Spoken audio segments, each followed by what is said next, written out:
নমস্কাৰ প্ৰিয়ংকা সানি কিচেনলৈ আপোনালোক সকলোকে আকৌ এবাৰ স্বাগতম জনাইছো। আজি মই আপোনালোকৰ ওচৰলৈ মাটি কঁঠালৰ জেমৰ ৰেচিপি এটা লৈ আহিছো। মই কেনেকৈ মাটি কঁঠালৰ জেম বনাও চাওঁ আহকচোন। মাটি কঁঠালৰ জেম বনাবলৈ মই এটা মাটি কঁঠাল লৈছো আৰু ধুনীয়াকৈ মই এটা বাকলিখিনি গুচাই ললো। ইয়া দেখিছে বাকলিখিনি গুচাই হোৱাৰ পাছত মই সৰু সৰু টুকুৰা কৰি লৈছো। যেহেতুকে মই মাটি কঁঠালখিনি মিক্সিত পেষ্ট বনাই লম সেইকাৰণে মই সৰু সৰু টুকুৰা কৰি লৈছো।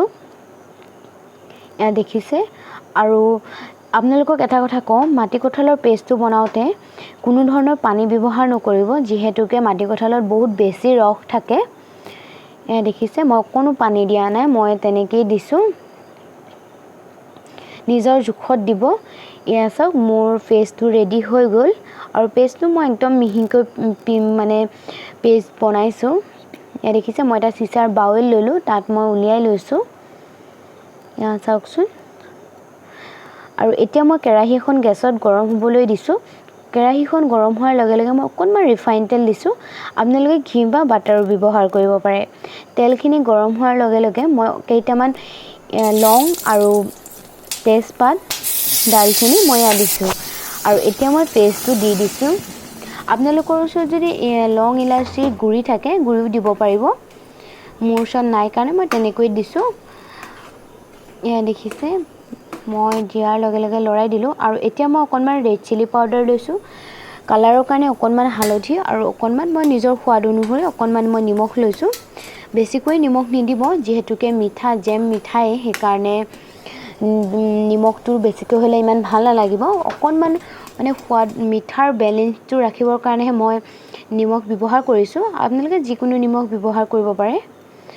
ইয়া দেখিছে প্ৰায় মোৰ 8-10 মিনিট মান ভজাৰ পাছত ইয়া মোৰ জেমখিনি অলপমান হৈ উঠিছে। তাৰ পাছত মই চেনিখিনি দিছো আৰু মই চেনি বেছিকৈ দিয়া নাই, যিহেতুকে মাটি কঁঠালটো বহুতেই মিঠা আছিলে।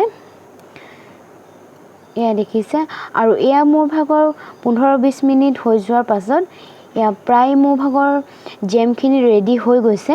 চাওকচোন এতিয়া মই জেমখিনি মোৰ নিজৰ জোখত ৰাখিছো। মই বেছিকৈ লিকটীয়া কৰি দিয়া নাই আৰু বেছিকৈ মই পনীয়াও কৰি ৰাখা নাই। এয়া দেখিছে আৰু ঠাণ্ডা হৈ যোৱাৰ পাছত মই অকণমান ভিনেগাৰ দিছো আৰু ভিনেগাৰ দিয়াৰ পাছত মই ধুনীয়াকৈ লৰাই দিছো আৰু আপোনালোককো কৈছো জেমখিনি অলপ ঠাণ্ডা হোৱাৰ পাছতহে দিব, একেবাৰে গৰমে গৰমেও নিদিব। ইয়া চাওকচোন মোৰ জেমখিনি ঠাণ্ডা হৈ যোৱাৰ পাছত কি ধুনীয়া এটা কালাৰ আহিছে। এয়া দেখিছে মই একেবাৰে পনীয়াও কৰি দিয়া নাই, একেবাৰে লিকটীয়াও কৰি দিয়া নাই। এয়া চাওকচোন। এয়া মোৰ ফাইনেলি মোৰ জামখিনি ৰেডি হৈ গ'ল।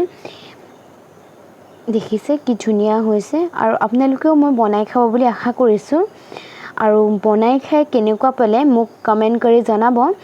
আৰু যদিহে মোৰ ভিডিঅ'টো চাই আপোনালোকে ভাল পাইছে তেনেহ'লে লাইক, কমেণ্ট, শ্বেয়াৰ আৰু ছাবস্ক্ৰাইব কৰিবলৈ নাপাহৰিব।